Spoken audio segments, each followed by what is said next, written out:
please welcome Kim Stacy. Okay. Look at our mic. Am I on? I think you need this? Just for my recording. So Okay. That's just for the recording. There you go. Okay. Welcome, everybody. I see some old faces. And welcome back. And for those who don't know me, I am the resident, I have to speak English today, the resident loyalist with the Southern Campaigns of the American Revolution. We're a big consortium of historians, professional and amateurs, and we have no members, no fees. It's a consortium, and what we do because of the internet is we swap information. The beauty of the internet is it's just at a fingertip. So if you want to see something now with AI, that's pretty impressive. You can look up anything you want. You can even look up, see if I'm telling the truth. And there's going to be a lot of controversy here. Okay, Charles Baxley, real quick. He passed away 2 years ago. He started the 250th Committee for South Carolina before he passed away. Also, he started SCAR, Southern Campaigns of the American Revolution, brought historians from all over the country that come down for seminars and swapping information. These are various, and I'm probably in the way. Let's see if I can trip and fall. These are various organizations. You're welcome to look them up. I highly recommend you do so and see what information's out there that you might be interested in. And also, every county is starting a 250th committee. If you don't have one in your county, go to the 250th website and by all means start one. Put some pressure on the local politicians to give up some money. Okay, rifle versus musket. Lots of myths. The typical myth is the American rifleman won the American Revolution. He could shoot out the eyes of a squirrel at 300 yards. Sounds really good in newspapers of the day, and it's been regurgitated ever since by historians. Now, with modern technology, experimental archaeology, we now can test these theories and find out what's the real truth. And we'll get a little bit into the ballistics. Where did the myth originate? It's been told the long rifles, more than any other weapon in history, has been told and regurgitated in American history books. Riflemen who spent their lifetime hitting a target the size of a squirrel at 300 yards. I used to shoot squirrels. I can't shoot one at 300 yards with a modern weapon. Frontier fighting Indians in the French Indian War, Petit Guerre, the Little War, and German Jaegers. The Germans, the Jaegers, were huntsmen, gamekeepers in Europe. They spent a lifetime from childhood right up to old age. And when there wasn't enough work for them to do because of changes in agricultural practices, they became mercenaries. They were all crack shots. Washington ordered all rifles of the Continental Army because of low loading. In fact, the average rifleman could not hit the man-sized target past 180 yards. Now, for that, we'll get to it. If I'm aiming at a guy at 180 yards, I have to aim 4 feet over his head for that ball to arc and come down and hit him. We'll get more into that in a minute. What you see here is on my right.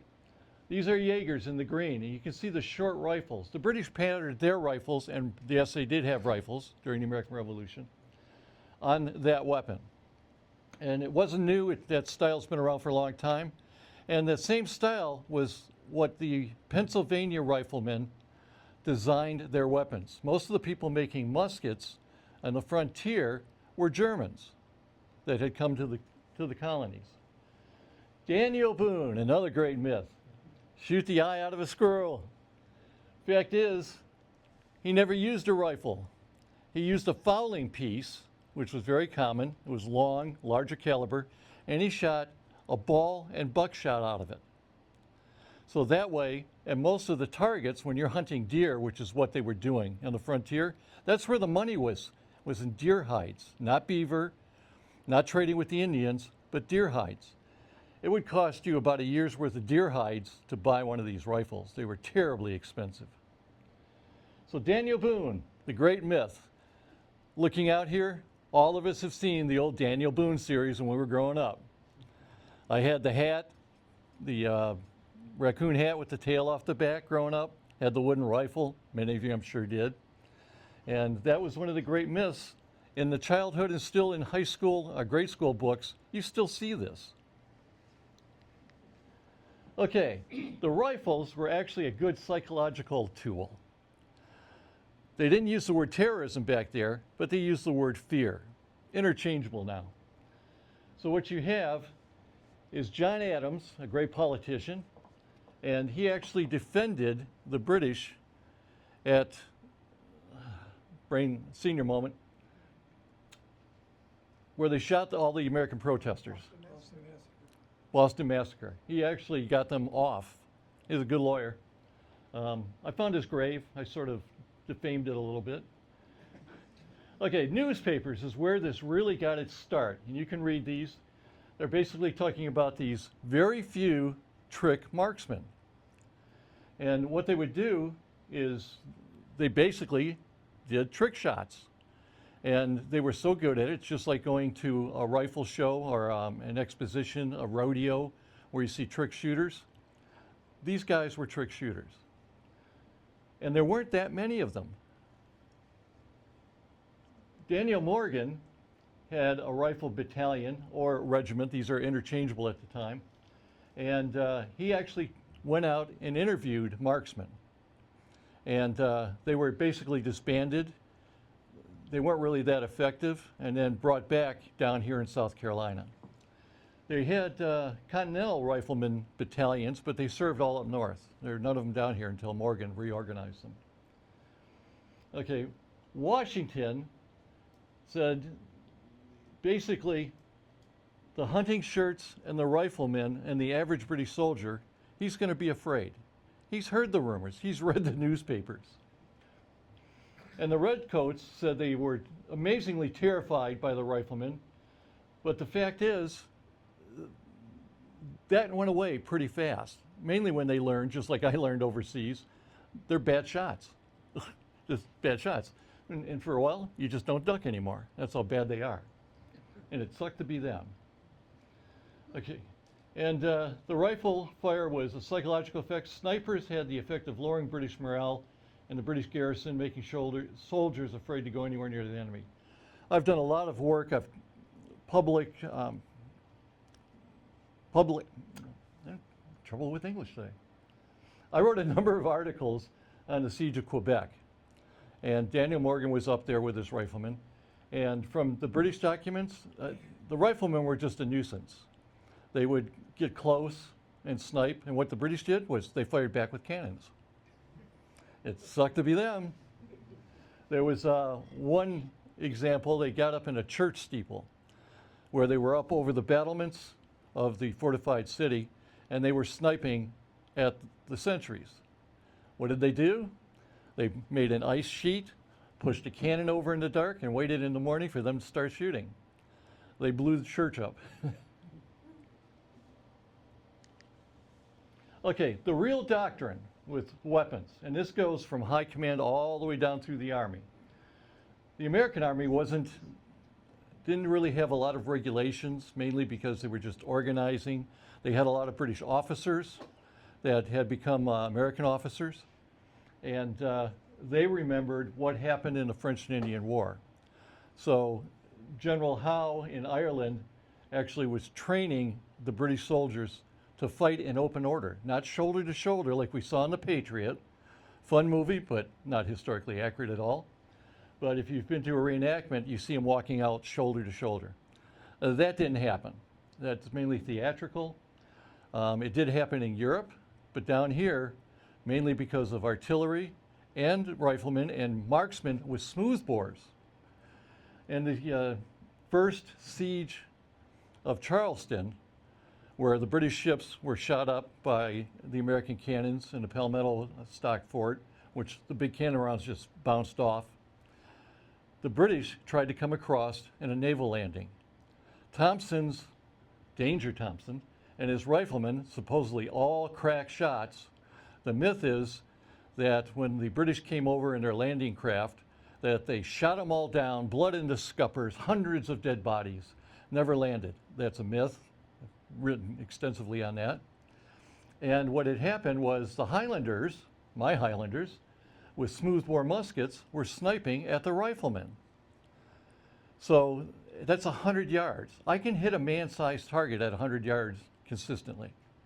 I can't tell you where that bullet's going to land, but I can hit you somewhere at 100 yards. So if it's on a rest, they were sniping at Danger Thompson's riflemen, famed riflemen, and they were burying their face in the sand. So it's not just snipers with rifles, they had snipers with smoothbore. Okay, here's the difference. On my far right, you can see a smoothbore. That means there's no rifling in there. For those that don't know firearms, if you look at the center, you can see a spiral grooves. Those were cut into the barrel. Now the Jaeger ones were very, very deep. The American ones weren't so deep, so the accuracy wasn't the same. And then rifles normally had front sights, sometimes rear sights, sometimes not. So here at the back corner, you can see really crude sights. Now on smoothbores and rifles without a rear sight, usually rear sights were fixed and the point of aim was at 100 yards. So at 100 yards, that bullet's coming reasonably flat. Gravity sucks. So it doesn't matter the weight of the bullet, gravity is going to have the same effect no matter the size or the weight of the bullet. With the rifling grooves, the ball actually rotates, and as it's flying, it's spinning. And what that does is it makes it more level in flight. Gravity is not pulling it quite as fast, so you have a longer range. Now with the British muskets, smoothbore, you can see a sight on the end where the ramrod is. That's referred to as a sight. In a lot of American books, they'll call it a bayonet lug. In all the nomenclature, it's a sight. Now what they did, for those that shoot shotguns, you don't have a rear sight, do you?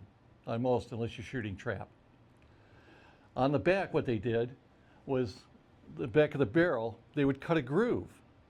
So they would sight down the groove, down the barrel, and they practiced this all the time. The myth that they didn't aim their muskets is a big myth. So they would actually aim down the barrels and fire. You can see the picture, 2 grenadiers. This is open order. One guy's sighting, one guy's calling the targets, the one guy shoots, he reloads behind the guy who becomes the lead stopper. So if a bullet's coming down, he's going to catch it, and then he's going to reload and then start calling out targets. This is how they fought in open order. Sometimes they would be 12, 15 feet apart. In a case like this, normally they would come out, and I'm 6'4". My arms are 6'4". So the next guy, he's going to put his arms out, so we're going to have 2 arms length away.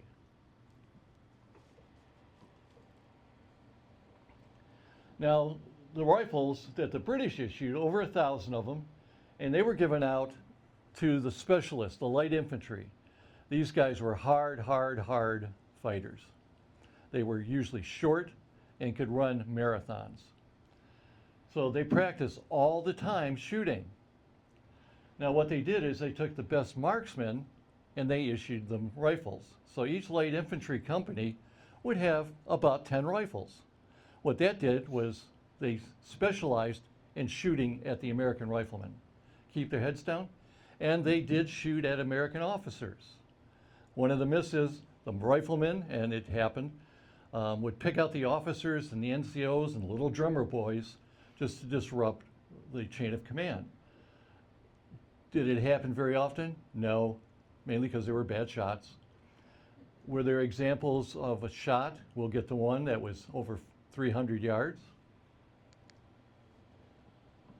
Major Jaeger was a brilliant soldier. He was with Tarleton, and he was an expert marksman.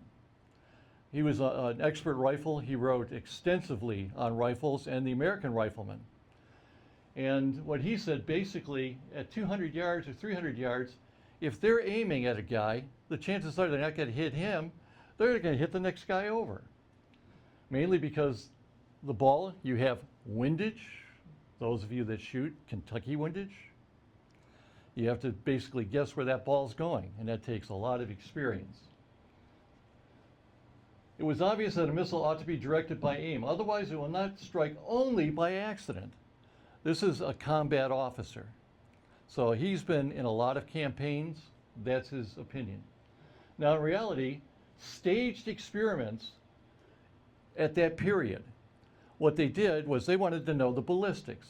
If we line 30 men up, shoulder to shoulder, they're firing at a target, 30 men lined up from knees to head, the same distance they were, and they would fire volleys at it at different yardage. They wanted to see how many hits would the average soldier would do without somebody shooting back at him. So in reality, at 50 yards, 60% would hit that man-sized target, somewhere between the hat and the knees. At 100 yards, it dropped to 40%. This is volley fire, like you see in the movies or at reenactments. At 150 yards, actually less than 30 hits. So the balls are going way over or into the dirt. At 200 yards, it drops to 15%. Again, that's a volley fire of guys wall to wall.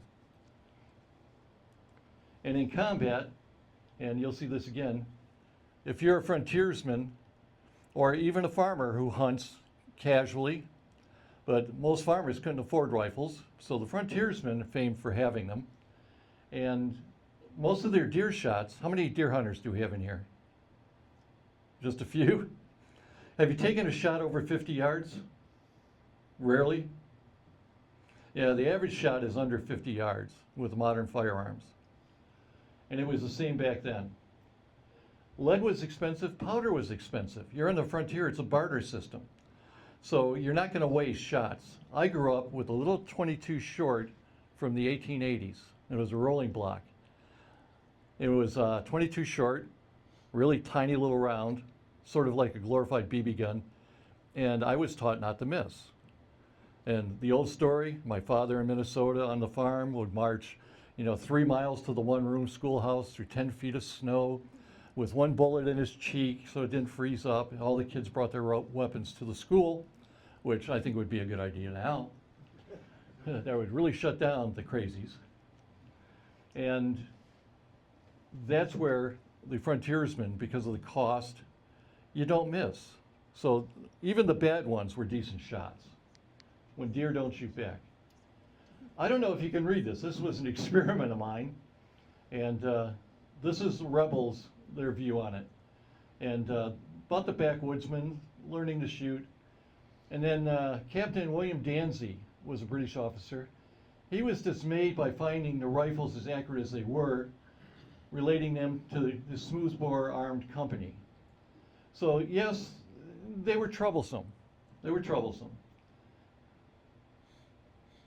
And the sergeant and the fusiliers, generally the Americans were good marksmen, generally, and the whole of previous militia knowledge had been derived from hunting, the ordinary amusement of sports. The distinguished by the long habits they had acquired by hitting beasts, birds, and marksmen was fatal. I forgot to correct that. Has everybody got a chance to read this? Okay. This is just in case that slide didn't work. Proper prior planning. Too many years in the Marines. Okay, these are the German Jaegers. Again, I mentioned that they were professional huntsmen. From the time they could walk, they were in the woods with their father, learning to shoot, manage game. They still have them in Germany to this day. They still call them Jaegers, and they're basically groundskeepers. And they take care of the herds of the deer and any pests that come along. I mean, they're basically like our DNR, only with rifles. Okay, one of the differences, they had double set triggers.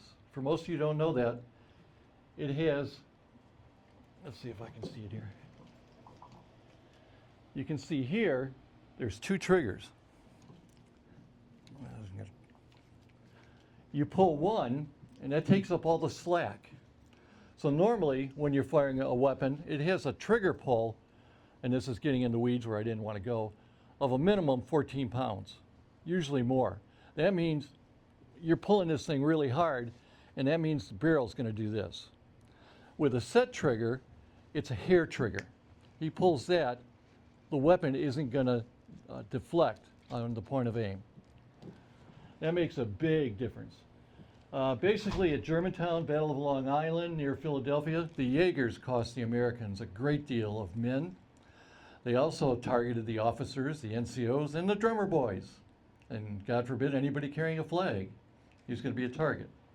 And they basically were ordered and trained to shoot the officers. The American, that wasn't really doctrine.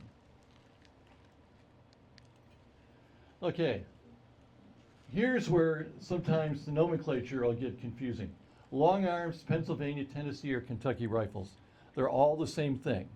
Depending on who you're reading and where they're from, they'll call them. If the writer's from Kentucky, it's a Kentucky long rifle. If they're from Pennsylvania, where most of them were made, then they were Pennsylvania rifles, which is the basic correct nomenclature. Also known as long arms. You can see how decorated it is. This would cost almost a year's worth of money for one this decorated. So if you're a farmer or a huntsman on the frontier, you're going to spend about a year's worth of money to buy one of these things. They're temperamental. Each one was a different caliber, so you had to have a bullet mold, and lead was expensive. Powder was expensive. So for something that decorative, it's going to cost you a lot of money. The average rifle was basically plain, cost half of that. A good horse, for example, the Swamp Fox, Francis Marion, his men were mounted mostly with smoothbores. Some had rifles, but the rifles were expensive, and they break very easily. And if you hit somebody with one, it's going to break, and you're just going to make him angry. And then he's going to stab you with something about 18 inches of cold steel. That's not a good day. So a horse cost about 10 pounds. That was about 4 months' wages for a decent horse. A thoroughbred, which we had down here in South Carolina at that time, would cost you a year's wages. A farm horse, $5 to $8. And that's what most of them had. Farm horses aren't fast. You know, the myth of Marion is he had these guys mounted with rifles in their buckskins, parading around the backwoods, ambushing the American supplies, our British supplies, which they did. And that's the myth that we have in our heads from the media. The fact is, most of these guys were on farm horses, and they weren't cavalry. They were mounted marksmen. They would get to where they were, get the horses someplace safe, find a place to ambush the British, shoot. If there were too many Brits or it was getting too hot for them, they run away back to the horses and skip town. That's smart. Okay, this is an actual period picture sketch of a rifleman. Usually you'll see in the writings, they call them over mountain boys, again, depending on your geographical location. New England basically called them backwoodsmen or frontiersmen. Mostly down here in books on South Carolina, we call them the over mountain boys. And these guys were pretty lawless. There was no law in the backcountry. A lot of them, for those that know about the regulators, that was the basic first part of the Civil War. Then during the American Revolution, it was another civil war down here in the South. And when Congress called for 6 or 10, depending on what you read, rifle companies, it was disastrous. For example, at the first siege of Charleston, when they destroyed the British fleet, Marion had to flog his men daily. When you read Marion's reports, just about every day he's flogging somebody for their misbehaviors. They were always drunk, gambling. They were never on duty. They would be asleep on duty. You name all the bad things a soldier could do, these guys were doing it. They figured they lived by themselves. They fought Indians on the frontier. They lived through the hardships. They knew how to survive. And basically, up yours with any rules. What do you mean you're going to tell me what to do? And it wasn't just Marion's men. All of the militia that were brought in for the first siege of Charleston, they had that same problem. So it wasn't just the riflemen. But even up north with the riflemen at the siege of Boston, they had the same disorderly conduct. So yes, it was a great idea, but later on, Washington and Greene wanted to get rid of all the riflemen because they were slow to load. We'll get into that. They were easy to break, they were expensive, and the men were just too rowdy to have military discipline. The light infantry and also the frontiersmen were stout, hardy men. Many of them exceeded 6 feet in height. That's pretty tall for back then. The average height was about 5'4" to 5'6". So these guys were actually eating pretty well and well-balanced diets. So they were growing tall. Demonstrations like snuffing out the candle, the ball passing through the flame without hitting the wick, all of these again were trick shooters. In reality, deer don't shoot back.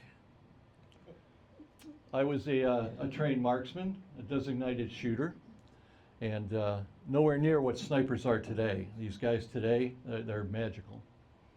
And it took a lot of training. I spent 6 months training on the rifle. And that's again before the snipers we have today. These guys can shoot you at 1,000 yards.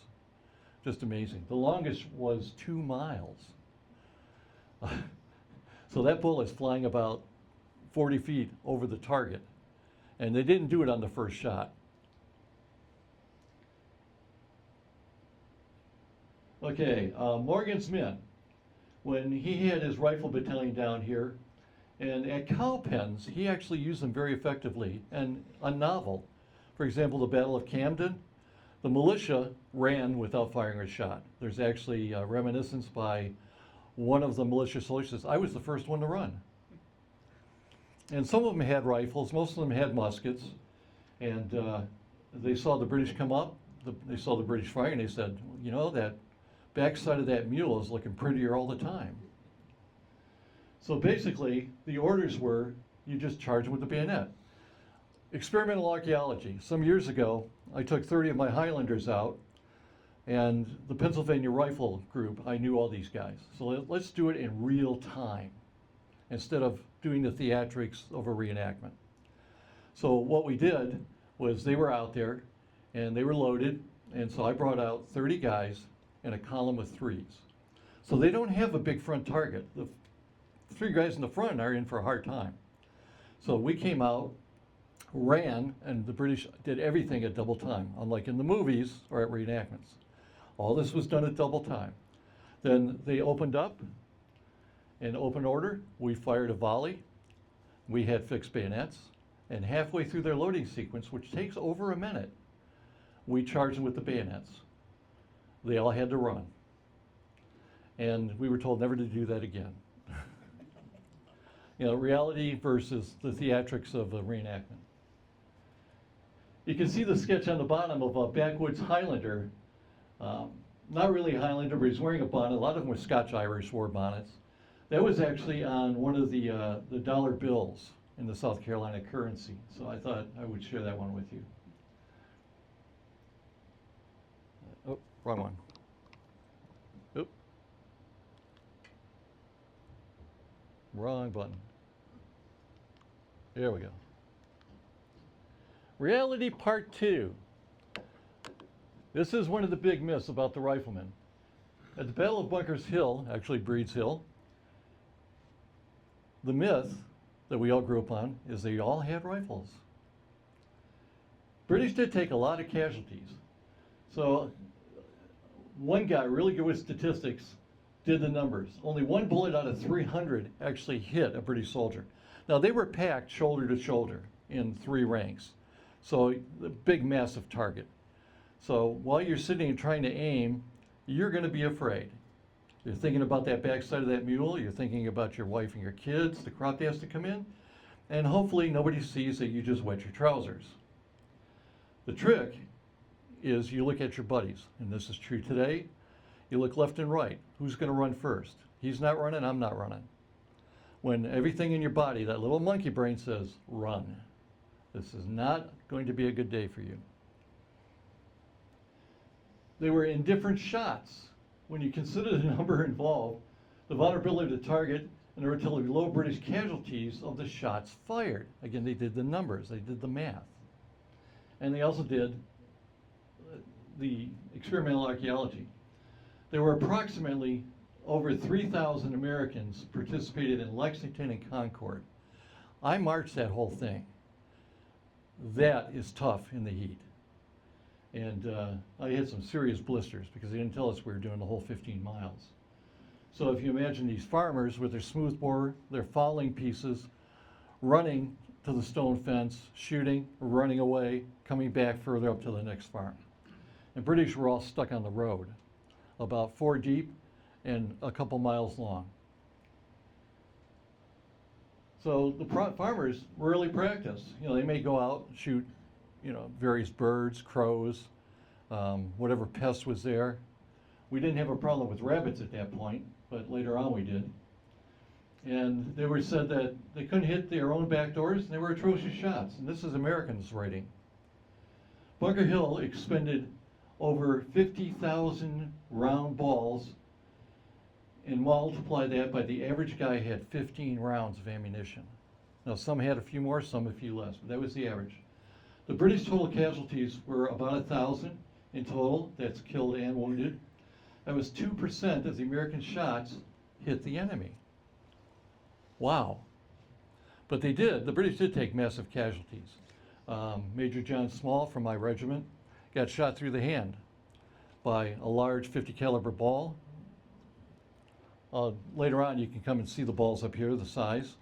And it went through his hand, shattered the bones, and it never healed. So when he died as a governor of a province, 20 years later, he still had that open wound. That's how nasty these wounds can be. So there's the myth of Bunker Hill, and they weren't all riflemen. Now, the miracle shots. Depending on who you read, Timothy Murphy, he was a real man, but a lot of times his first name changes. And I didn't want to type them all in there, but basically it's Timothy Murphy. Now this is brilliant. He was told to climb a tree. He was one of the expert, maybe a tricks marksman, and shoot General Fraser, who was probably 350 yards away. He has to arc that bullet over 14 feet over his head for that bullet and gravity to drop to hit him. He takes 3 shots. He actually has a double-barreled rifle, very rare, very expensive, and he had to take 3 shots before he used the windage to get that ball to hit the officer. Now here's the reality of it. He's up in a moving tree with the wind going. His sights are fixed at 100 yards. That means at 100 yards, the ball's coming relatively flat. At 350 yards, it's doing this. It's arcing in, and he has to aim way over his head. The black powder was irregular. You never knew the quality of it. The British had relatively good quality. The Americans, you just never knew how good it was going to be. The target was on a horse that was moving. The horse wasn't just standing there like a statue. He was prancing around. And the shot, here I got over 12 feet, but it was probably higher than that. So he's arcing that ball in, 3 shots to hit him. And then he did it again. He hit his executive officer, again at about the same range. It took him over 3 shots to do it. And you can see this marksman up in a tree. Even a tree with a branch that thick. As a kid, I was always up a tree someplace. I used to hunt from a deer stand. There's just no way, that this is going to happen at any regularity. Hager, the XO of Tarleton's Legion, did a lot of studying of the American frontiersmen. And he was in Tarleton, were about 200 yards or more at one battle location. And then he talks about the American marksman, the rifleman, lays down. You don't read about that very often. But that's the best shot, is prone position, nice and steady. He takes 3 shots to get close to hitting him. So these are just 2 examples. There aren't very many more, but these are the ones you will always read about when you're talking about the American marksman. Wrong button again. Okay, ballistics. I don't want to get too far in the weeds. Professor Lawrence Babbitts, an incredible historian. He was one of the guys that brought up the Hentley, if you're really interested. He did live fire experiments, and a lot of archaeologists have been doing this because now, with metal detectors being part of archaeological research, they're no longer the evil guys, but there's evil metal detectors out there that rape sites, and we lose all the knowledge of where those artifacts came from. But now that it's regularly used, when they go out and they find all the musket balls, and with satellite tracking, they mark each position where the ball fell. So you can see, here's what the writer said where the battlefield was, and we find out it was a half a mile different. Just while going out there, finding where all the musket balls landed, knowing the calibers, we can look at a bullet and see if it hit somebody, because there'll be fabric marks on the bullet. It will go through the side of a house at that time period. That's how fast these balls are moving, kinetic energy. And if it hits a target, flattens out. So we can read the bullets and read a lot into it. Also, we can tell if the guys in their panic were dropping rounds. So we can see where the battle line was and find all these rounds in the line that these guys dropped in their panic. So shooting over the head. I've mentioned that. At 100 yards, 11 to 14 inches, all depending on the caliber, the wind. At 100 to 200s, you've got a drop, and that's relatively flat when the bullet comes out, like modern ballistics. And it will drop at 200 yards a couple of feet.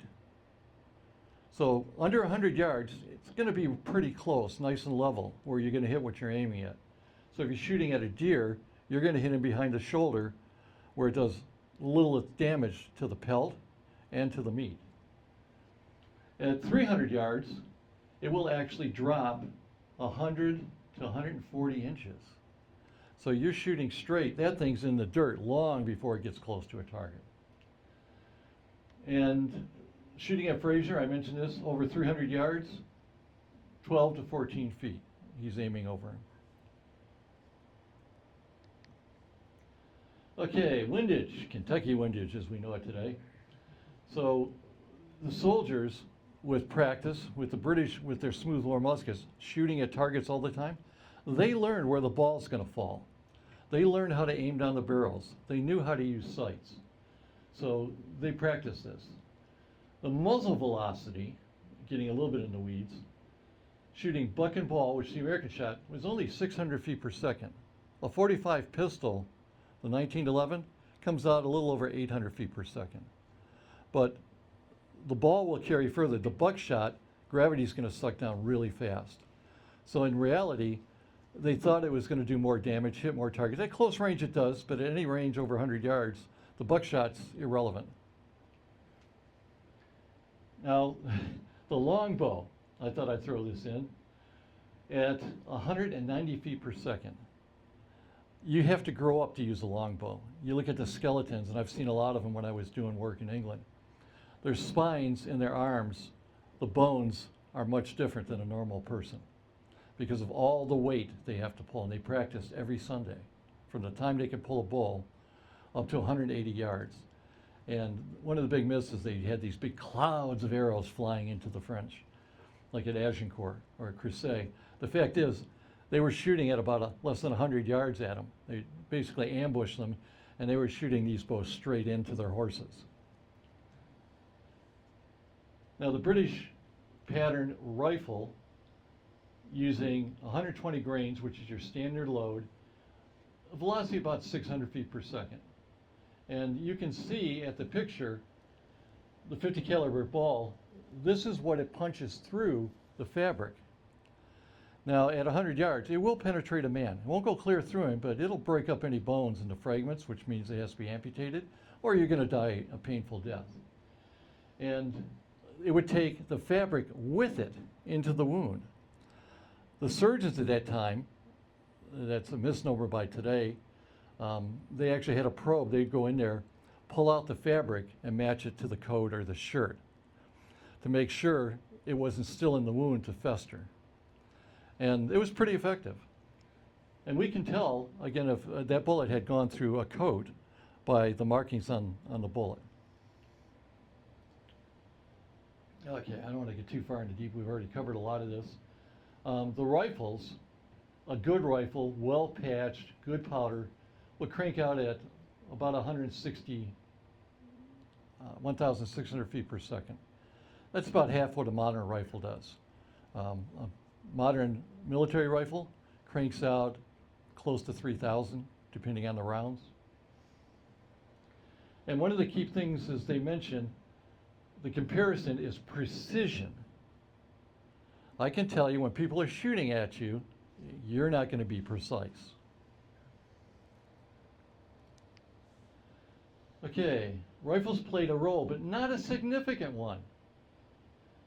Here we have at, I can't remember this cup incident, but basically only 5% were armed with rifles.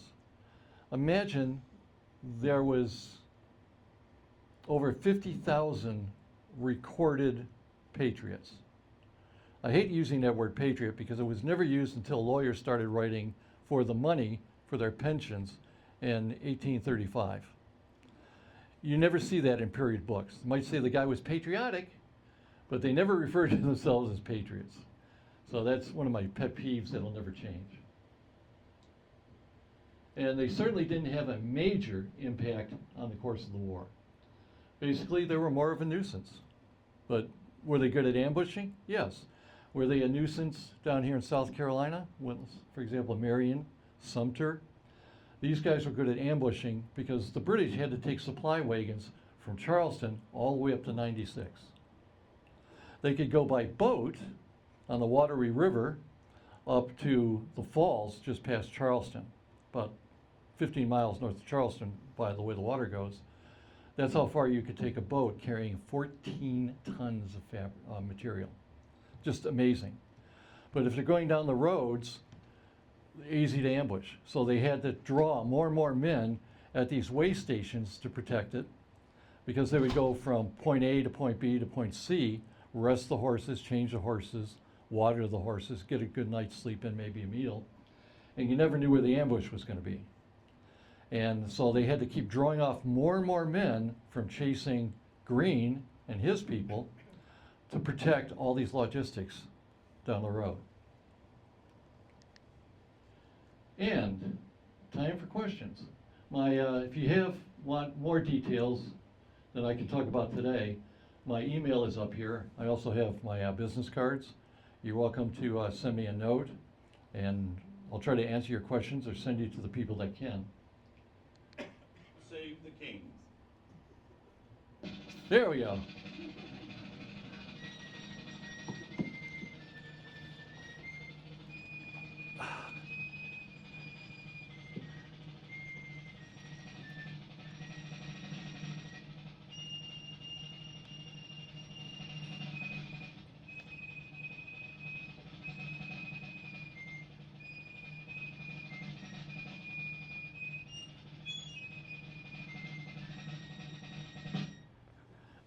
One last comment, being a loyalist. The freedoms we have today, the Bill of Rights, most American militia and soldiers were fighting for their rights as Englishmen. Didn't matter if you're Scotch, Irish, or German immigrants here to the colonies. Basically, the law was British common law, and that's what we have in the Bill of Rights today. And the English don't have a written constitution, and they're constantly tinkering with it, and right now, they're screwed. So, any questions? Sir, in the back? I have two. One is about, you said there's, with powder you have variables and you have different loads maybe, but what was really the lethality, hitting someone, but what distance was kind of the lethality, maybe the difference between a musket and a rifle?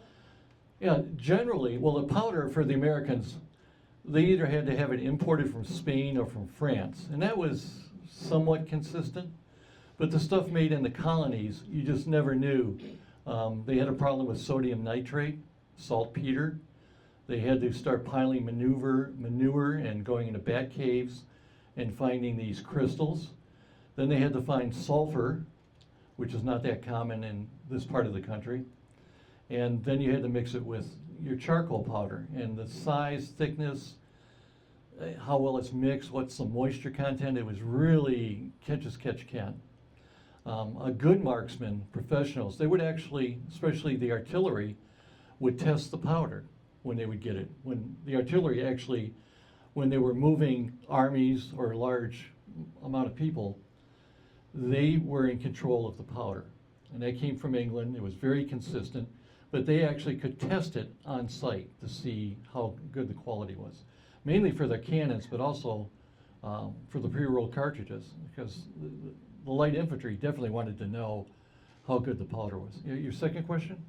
Well, you alluded to it, but it's the affixing a bayonet to a musket, to an actual military firearm as compared to a rifle.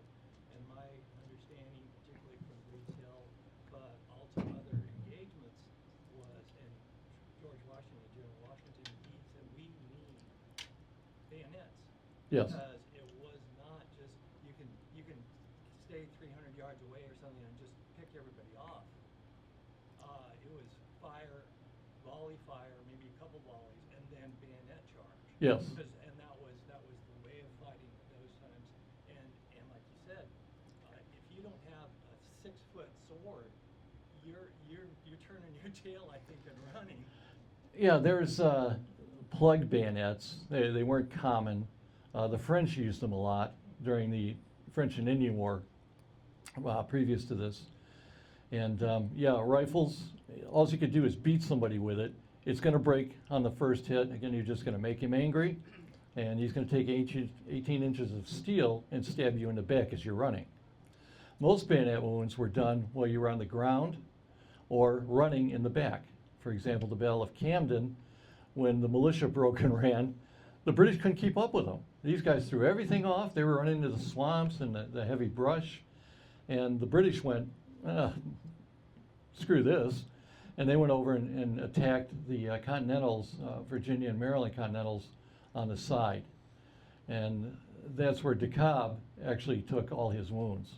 Most of them were stabbed on the ground after he was wounded. And he died 3 days later. So that's pretty typical. You mentioned wounds. A lot of testing with ballistic gel, which mimics the human body, or pig carcasses, which mimics the human body. At 100 yards, it's going to penetrate maybe all the way through. If it hits a bone, it's going to stop, it's going to flatten, and it's going to shatter that bone. Arm and a leg, amputation. You had a 50-50 chance if it was below the elbow of living through the infection period. And then from the shoulder down, you had about a 20-25% chance of surviving the infection. So the further away, the better chance you had of surviving. And considerably, a lot of them did. I've got a lecture working up on what happens after the battle. We're doing it for the next SCAR presentation, where I talk about burials, what happens on the battlefield. For example, in Camden, we found the American dead in very shallow graves. We found one of the Highlanders, who I actually found out who he was in my research. They're doing DNA testing. They've identified one of the Americans, and they found his family in England. So a big project, but that cost a lot of money to do that. So it's slow, but we're waiting there. Sir? The brown vest musket, was that much later, or was that during this time? The brown vest was actually in service for about 200 years. The only changes really was in the length of the barrel. And the ones from the French and Indian War were a little bit taller. They were about 60 inches. Basically, on me, the barrel comes up to about there. And what they did was the ones that were wore out in arsenal, each large town had an arsenal with powder, shot, emergency rations, but also weapons. And what they ended up doing was cutting about 6 inches off the barrel because of the wear and tear at the muzzle, and then reissue them. Most of the militiamen had weapons that came out of the local arsenals. Lexington and Concord, the British were after the powder. So they were going to these arsenals to confiscate the powder, and that's when they had a really bad day. Could you put the slide up at the very beginning that showed all the different organizations involved in the 250? Yes, sir.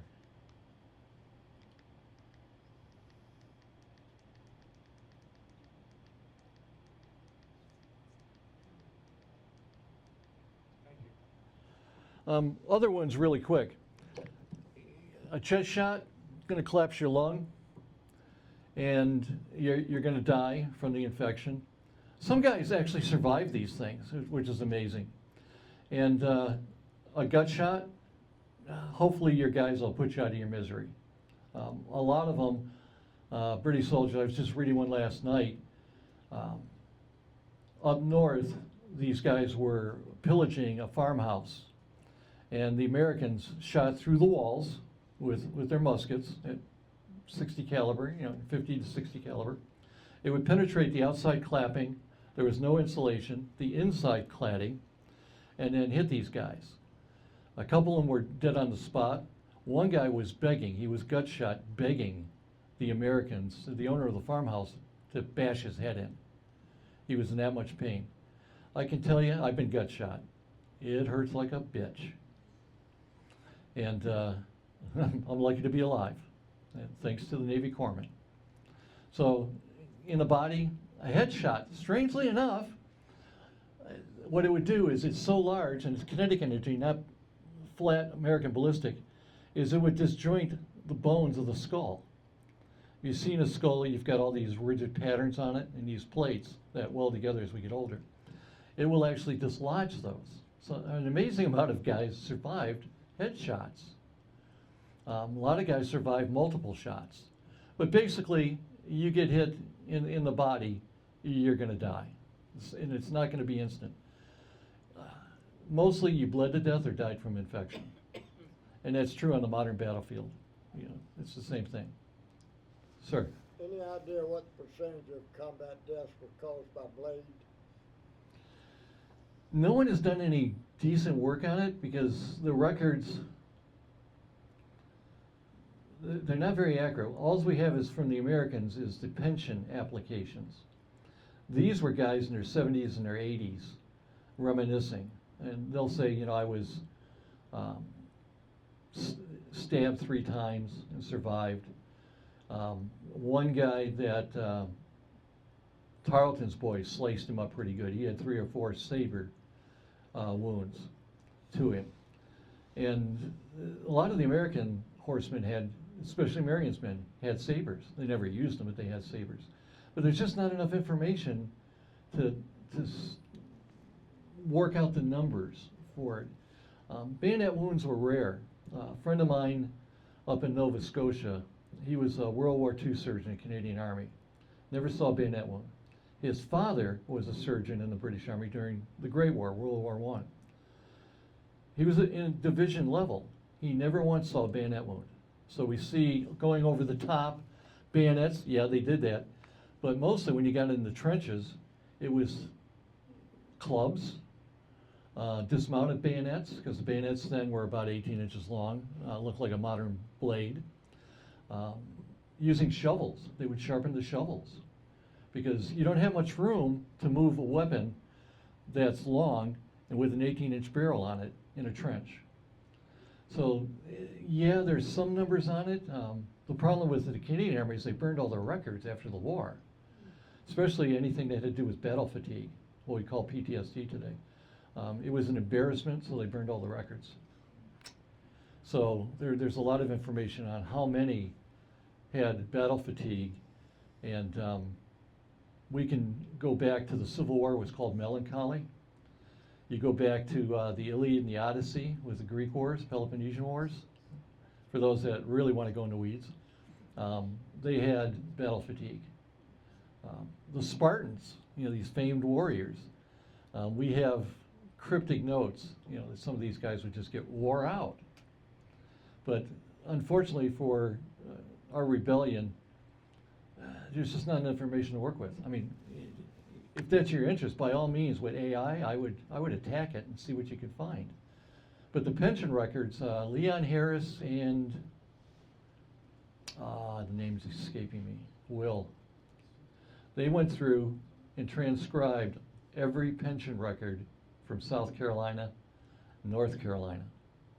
So they're searchable.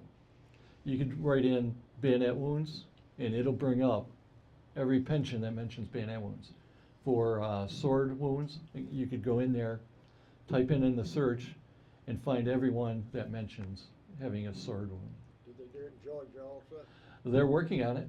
Okay. These are amazing. If you've seen 18th century calligraphy, it's really hard on the eyes. I spent a lot of time doing it, especially if it's on microfilm. You need to bring a bottle of Tylenol with you, and maybe an ice pack, and reading glasses. So it gets hard to do. But now, like, if you tie in with the 250th, you can send an email out to these guys, like Jim Pyesh, a friend of mine who lives in Camden. He's written some of the best books on the war down here in South Carolina, on the militia, the Battle of Camden. He was the first American author to actually look at the British documents. He was the first one ever to do that, and that was about 10 years ago, I think. So Jim, we correspond all the time, have lunch together. Once you get into the consortium, everybody will do a search into their database to see what they have, and will bring you into the group. So by all means, if that's your interest, do it. We do know that Marion got a lot of farm implements, went to the local blacksmith to say, knock me out swords. I've only seen that in one place, but that shows up periodically in books about Marion. Somebody else had some questions? Sir? Yeah, just your comments on that. After Brandywine, the Paoli massacre. Oh, yes. When I didn't realize that not only did they attack the American camp under Mad Anthony Wayne with unloaded muskets, but the British removed the flints from them. Yes, no Flint Gray was the commander. And they went and attacked the camp and routed it, killed a lot of them. Yeah, You couldn't load it. I just couldn't imagine the infantryman saying, take my flint out of the musket. well, yeah, they weren't happy about that, but they were all professionals. They'd been in combat numerous times. There were no rookies, no FNGs. For those from the Vietnam era know what that is. No friggin' new guys. Yeah. So basically what they did was they went in, cut the throats of the American sentries. We had bonfires, which means their night vision is shot, and snuck in, and mainly that led it was the 71st Highlanders, 18-inch bayonets. We do have the statistics on those, though, the bayonet wounds for that one, now that you mention it. It wasn't that high, about 18% if memory serves. But what they did was they ran. The British took a few casualties because some of the guys fought back, but basically they ran. And here's one of the big myths of that battle. Anthony Wayne demands a court-martial because he's looking really bad in the eyes of his superiors because he cut and ran, he didn't have proper security out, he didn't have scouts out finding out where the British camp was, what they were doing. He didn't have the scouts doing it. And Wayne, he runs, and he claims he went to this field in the moonlight, and there wasn't moonlight, had his sword out and was trying to rally his men. Don't run, men, we can win this. And he said, he didn't know where he was. His farm, his plantation was 12 miles away. And there was no moon, because I went and checked. So again, the mythology, a young nation needs its myths. Don't get me wrong. I like to point out the fallacies of it because it's a better story. It means our ancestors, our forefathers, actually did something amazing. And basically won by accident, but they were fighting for their rights as Englishmen. And they pretty much got what they wanted. So, I thank my ancestors. I had Dutch ancestors that were in the militia up in Boston. And never got around to tracing it more than that, but I knew there were a couple of my relatives fought for the Patriots. Also had relatives that fought for the British. So I'm a half-breed. Next question. Somebody else had a question? All right. And I'm on time. You're out of time, but thank you. Thank you. Oh, you're welcome to come up, look at the bullets, and